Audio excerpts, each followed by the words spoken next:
Sobat Remajuyo.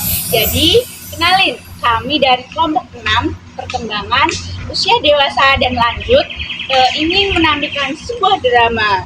Jadi dengan judul dan tema dengan tujuan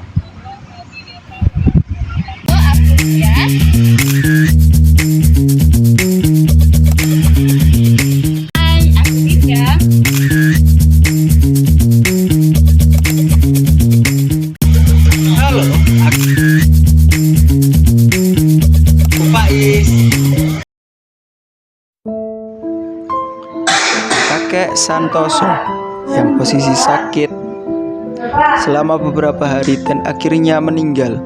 Nenek Tini menangisi sambil meratapi mayat suaminya di ruang tamu. Bapak kenapa Ibu? Gak tahu dong.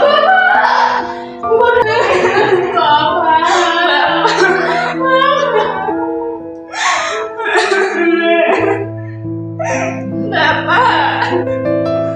Sudah ibu harus ikhlas.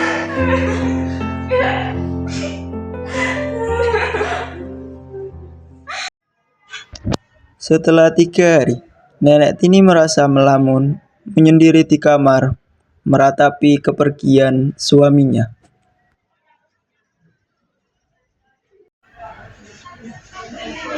Ibu, ayo kita makan dulu Ibu. Ibu 3 hari belum keluar dari kamar. Ibu terus-terusan sedih di kamar. Ayo kita makan dulu Ibu. Ibu, ini Ibu. Aku tadi beli nasi padang kesukaan Ibu di warung depan situ. Ayo Ibu makan ya. Nggak mau dong, Ibu nggak nafsu makan. Kenapa nggak? Ayo Ibu makan dulu. Ibu 3 hari belum makan Ibu. Kalau gini aku juga sedih Ibu belum makan. Makan ya Ibu. Aku buka deh ini kesukaan Ibu. Nanti aja kalau Ibu lapar, bakal Ibu makan. Sekarang ya aja Ibu ya. Ibu 3 hari belum makan, kasihan badannya Ibu. Nanti Bapak di sana juga sedih Ibu. Enggak, aduh. Udah, nanti aja Ibu makan. Makan ya Bu, ini kesukaan Ibu sekali. Tadi aku beli ini pakai rendang kesukaan Ibu. Enggak, Duk. Nanti aja. Ya udah Ibu minum, kalau gitu Ibu minum aja dulu ya.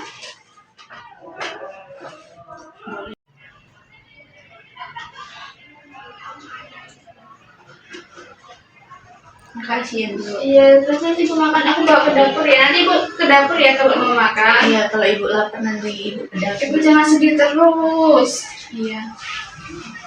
1 bulan kemudian, Nenek Tini keluar dari kamar, kemudian melamun di teras rumah sambil menatap taman yang sudah tidak terurus, yang biasanya selalu melakukan aktivitas berkebun bersama kakek Santoso.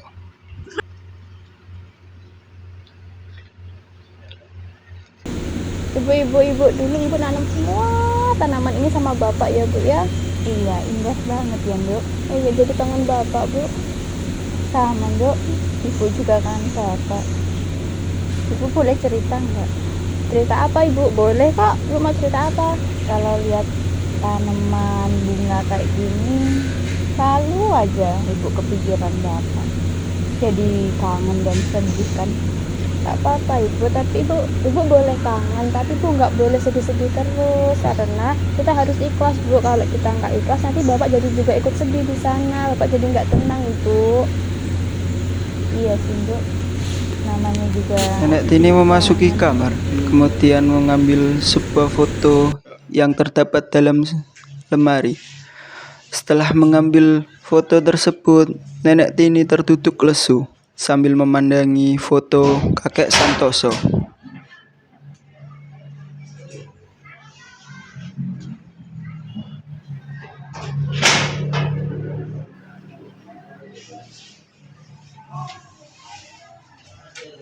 Mirna yang melihat Nenek Tini yang sedang bersedih, kemudian memasuki kamarnya sambil memeluk Nenek Tini. Ibu sedang lihat apa? Kenapa? Hasilnya apa, Duk?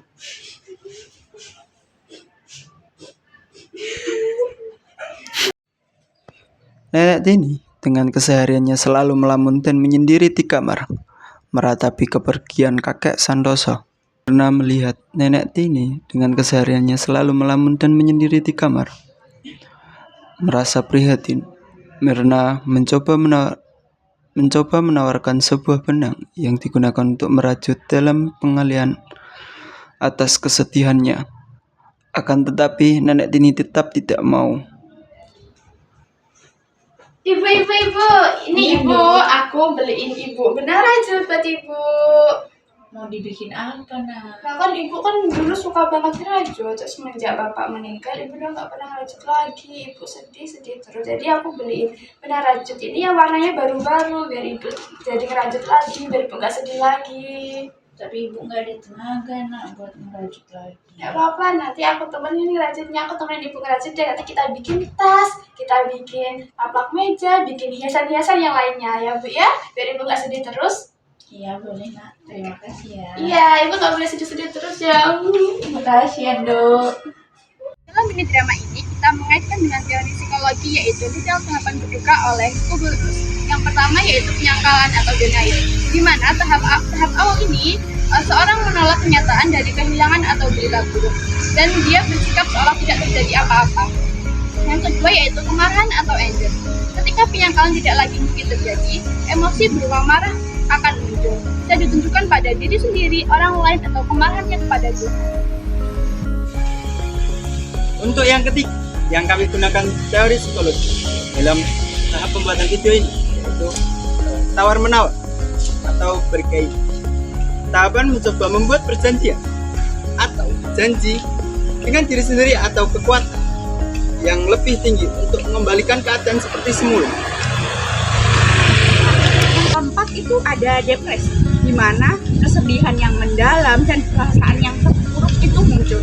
Nah, namun dalam bagian ini tuh sudah dianggap normal dan termasuk kategori ke proses pemulihan emosional. Nah, yang kelima dan terakhir ini yaitu penerimaan, di mana menerima kenyataan akan suatu kehilangannya dan mulai belajar melanjutkan kehidupan selanjutnya dengan keadaan yang baru.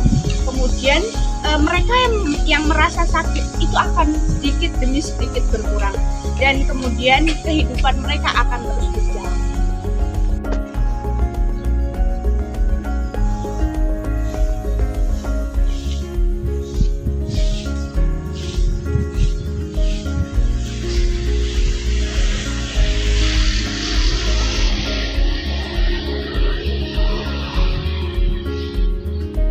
Oke, terlihat dari tadi scan-nya ya, nenek Tini menemukan kebahagiaan baru dalam berkebun.